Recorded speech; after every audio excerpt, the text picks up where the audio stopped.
Assalamualaikum warahmatullahi wabarakatuh. Waalaikumsalam. Selamat siang menjelang sore para pemirsa, sahabat Sinta TV. Pada kesempatan kali ini kita kedatangan tamu dari Deli Serdang yang menangani closed loop, konsep closed loop. Sebagaimana namanya Pak Zen ya, Pak Zen Ginting, Pak. Pak Zen Ginting Ya. ini beliau yang nangani closed loop di Deli Serdang, Sumatera Utara. Sebagaimana kita maklumi semua bahwa konsep closed loop ini sudah lama diperkenalkan oleh Kementerian Koordinator Perekonomian, yang tentunya juga didukung sama teman-teman dari Kadin Nasional. Secara konsepsi, konsep closed loop ini sudah teruji ya, sudah teruji oleh para pakar. Setelah teruji ini diterapkan di lapangan di beberapa lokasi, antara lain di Sukabumi, di Garut, dan di Deli Serdang. Kita pada kesempatan ini ingin bincang-bincang dengan Pak Zen Ginting ini, bagaimana konsep closed loop itu diterapkan di Deli Serdang. Tentunya kita akan menyimak apa yang telah beliau lakukan di Deli Serdang. Silakan Pak Ginting. Baik, terima kasih Pak Mulyono dan juga rekan-rekan dari tabloid dan Sinar Tani. Sebenarnya konsep closed loop itu baru kami pahami belakangan. Saya sendiri sebenarnya latar belakang saya teknik industri, Pak. Baik di S1 maupun S2 saya di teknik industri, dan juga setelah berkarir di industri, saya sendiri juga berwira swasta juga di bidang umroh haji. Hanya karena memang titisan darah lah dari kakek, orang tua, petani gitu ya, jadi senang pertanian. Nah, singkat cerita, kami berupaya mencoba paling tidak di lingkungan masyarakat kecamatan STM Hulu, Kabupaten Deli Serdang, untuk merubah mindset petani itu tidak harus miskin, gitu kira-kira Pak. Karena kadang-kadang pola jajahan dulu masih kadang terbawa. Contoh misalnya, kalau kakek kami dulu sejak zaman Belanda nanam karet, bapak ibu juga tanam karet sama sawit, dan terus terbawa generasi per generasi. Nah, 18 tahun lalu kami dengan keluarga sudah mencoba merubah pola pikir itu. Kita juga coba tanam salak. Mulainya salak pondo, salak madu, dari 200-an hektar lahan keluarga kita coba, memang harus replanting, kita coba 30 hektar tanam salak madu, salak pondo dari Sleman. Ini gitu. Saya potong, ini bagus sekali. Bapak itu bukan orang pertanian, tetapi mempunyai tujuan yang mulia, ingin agar petani hidupnya tidak seperti yang dulu-dulu gitu ya. Ada tertanam jiwa entrepreneurship itu kalau saya lihat sepintas ya. Terus punya tujuannya bagus, terus ketemu dengan suatu pemikiran konsep closed loop itu sendiri. Menurut Bapak cocok nggak diterapkan di Deli Serdang itu? Ya, baik Pak. Jadi kembali itu tadi supaya nyambung, kita lihat produktivitas lahan. Kalau kita tanam sawit misalnya kan 1 hektar Pak, 10 kali 10 jarak tanam, itu bisa menghasilkan 2 ton per bulan.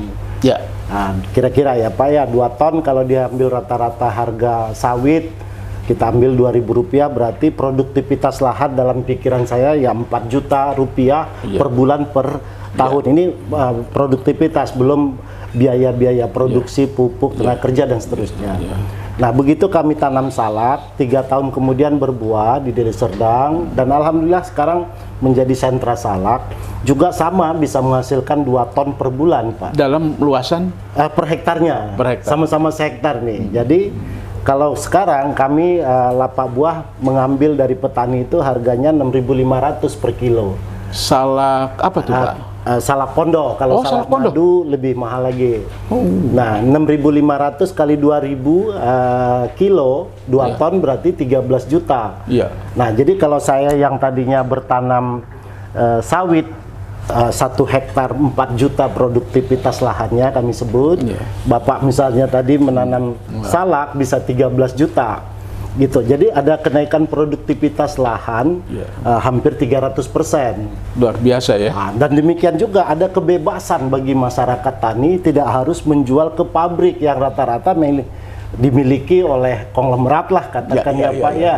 Kami bebas mau jual ke masyarakat mana, ke pekan mana, kalau di kampung-kampung itu namanya pekan atau ke swalayan dan seterusnya. Bukan dari konsep Closed Loop itu sudah ada pembeli khusus, Pak, atau memang kita bebas gitu menjual kemana saja, tapi tidak ada yang mengopkup ya, istilah mengopkup atau membeli khusus atau gimana tuh dalam jadi dasar pemikirannya tadi adalah untuk bagaimana kesejahteraan para petani, Pak. Nah, kemudian kami juga mengembangkan budidaya kelengkeng.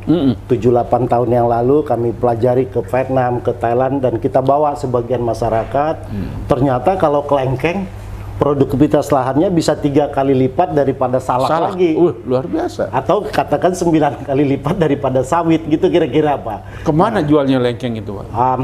Kita sekarang nih jual di lokal saja sudah habis, tapi kita juga ada masuk ke Transmart yang di Medan ya, Pak ya, masih batas ke Medan, ke Lotemat dan sebagainya. Nah, jadi dasar pemikirannya itu, kenapa tidak kita ganti tanaman yang menghasilkan atau yang produktivitasnya lebih tinggi. Nah, itu dalam hal pemilihan komoditas tentu kita lebih teknis, harus melihat juga agroklimaks ataupun kesesuaian lahan. Karena itu dalam konsep KPT ini kita juga menggandeng Fakultas Pertanian USU.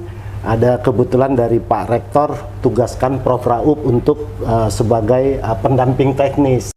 Gitu, Pak. Jadi itu lahannya lahan upland atau pegunungan atau lahan dataran rendah tuh, Pak, di Deli Serdang itu yang Bapak kembangkan lengkeng itu. Ya, mayoritas sih daerah bukit lah. Bukit ya, perbukitan. Kalau dicek MDPL-nya dari 200 sampai 900.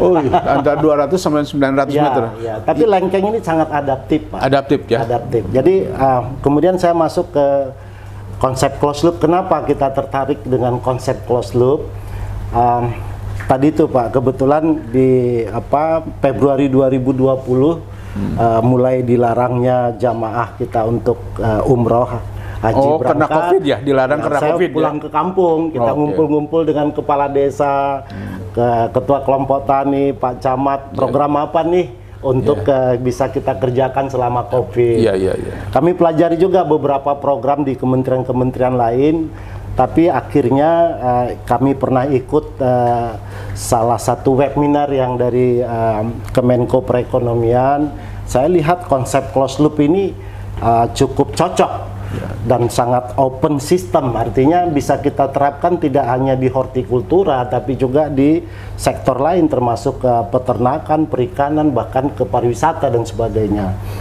Nah, jadi kalau kita lihat memang konsep closed loop itu kan simple sebenarnya ya, Pak ya.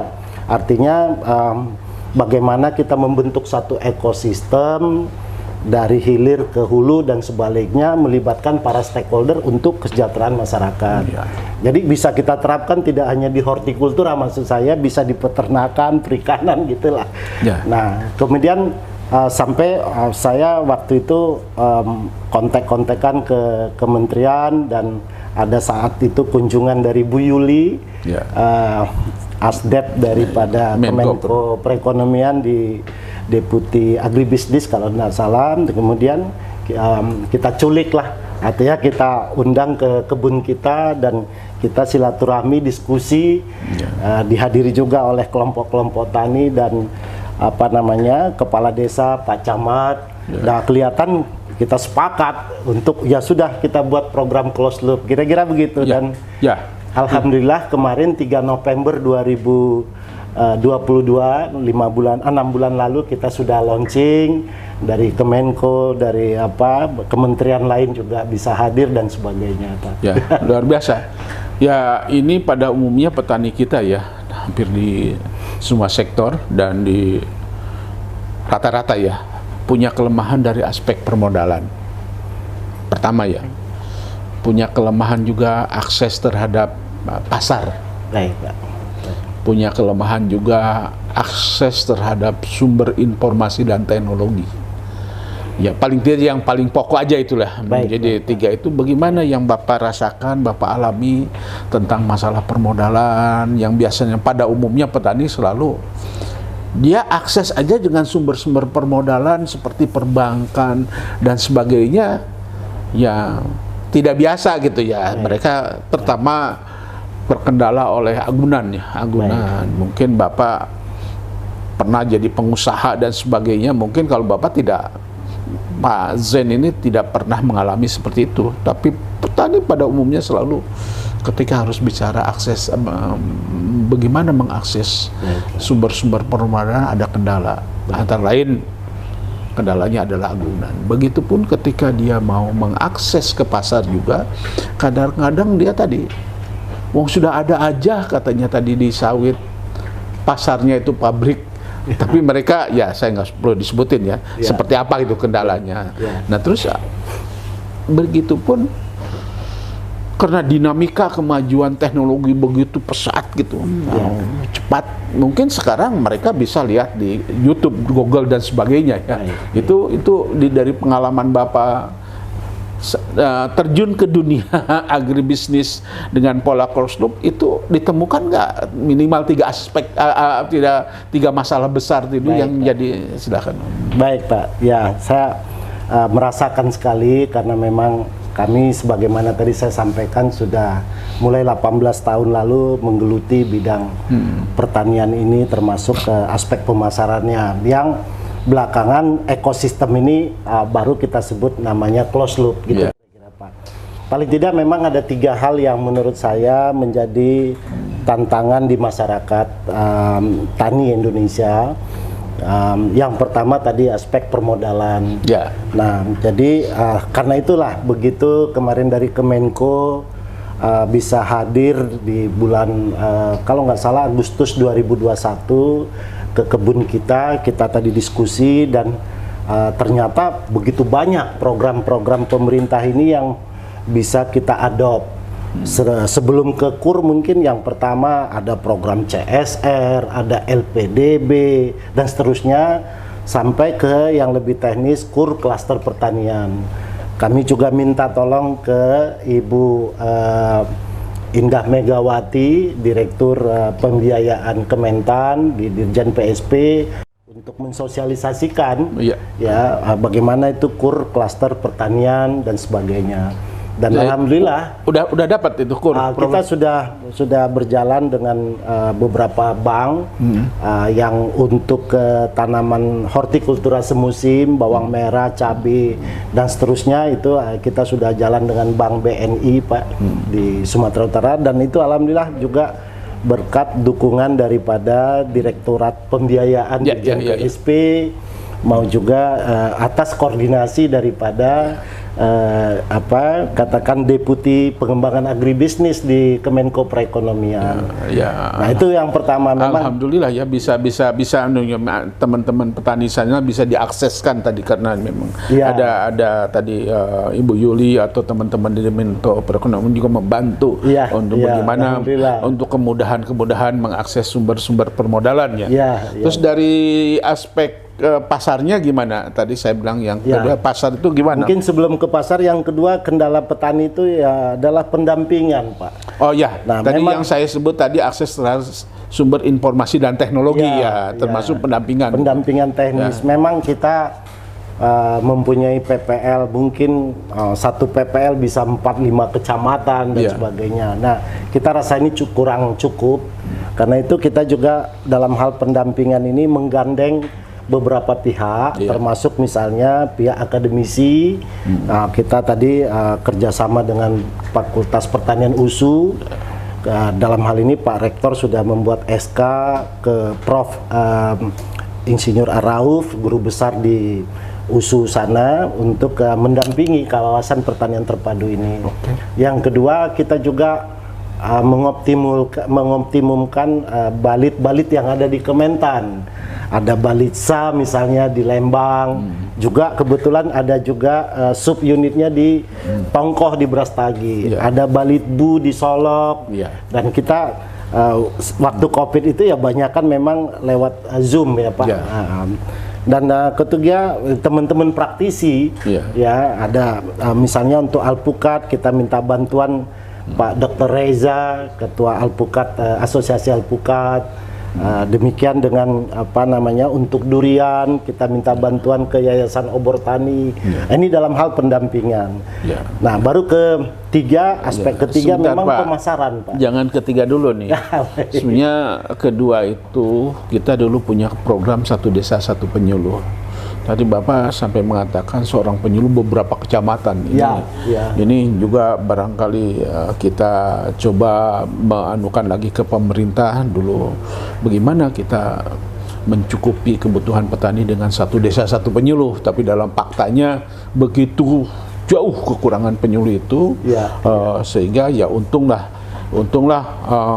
tokoh seperti Bapak bisa akses dengan Pak Reza, ahli durian sebenarnya itu teman saya, durian terus dan balit bisa Bapak akses, dan ini kan karena memang ketokohan mungkin bisa Bapak menemui atau mengakses sana. Jadi artinya ketika itu dari litbangnya, tapi ketika harus mendampingi secara intensif petani di lapangan, ya mungkin tadi juga sudah bagus ya apa kerjasama dengan USU, perguruan tinggi itu bisa saja seperti yang dilakukan dulu cikal bakalnya penyuluhan di Amerika juga yang disebut Grand Lands College juga kerjasama dengan perguruan tinggi ya. Tapi kalau mereka dalam rangka pengabdian masyarakat bisa saja seperti begitu ya. Tapi tadi ya bagus sekali lah, artinya apalagi sekarang di dunia digital ya dengan computerized dan sebagainya, kita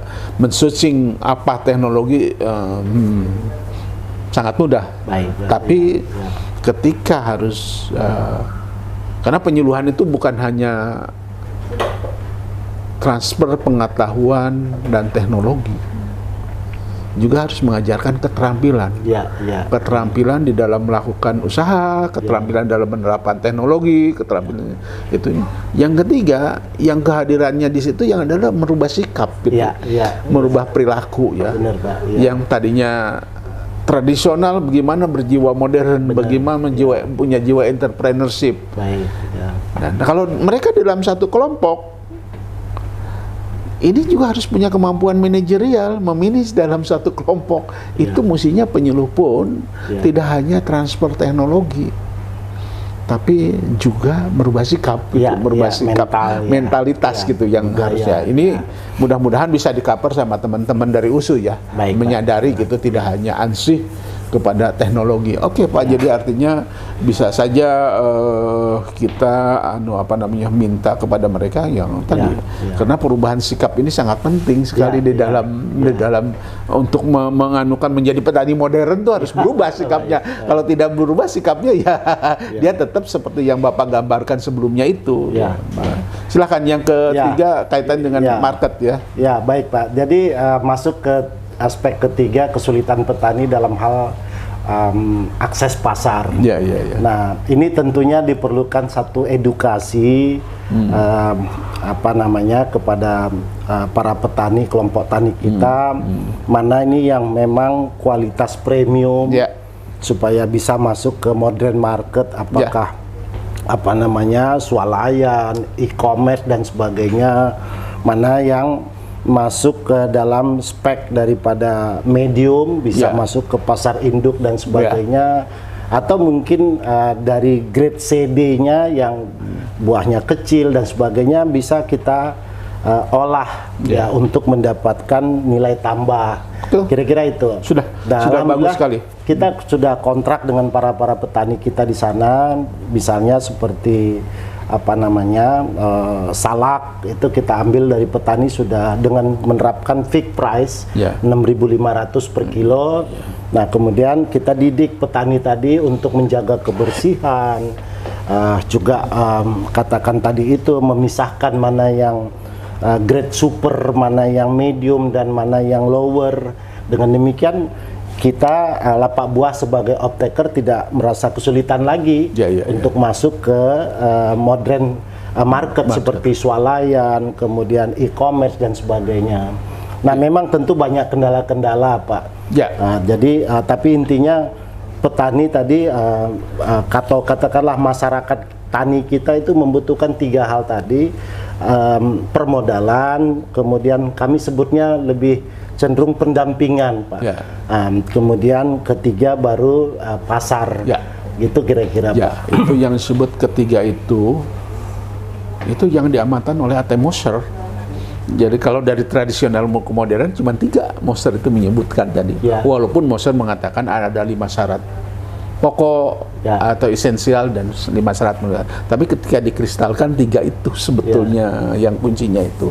Cuman tadi ketika kita bicara pasar pasar tentu menuntut kontinuitas.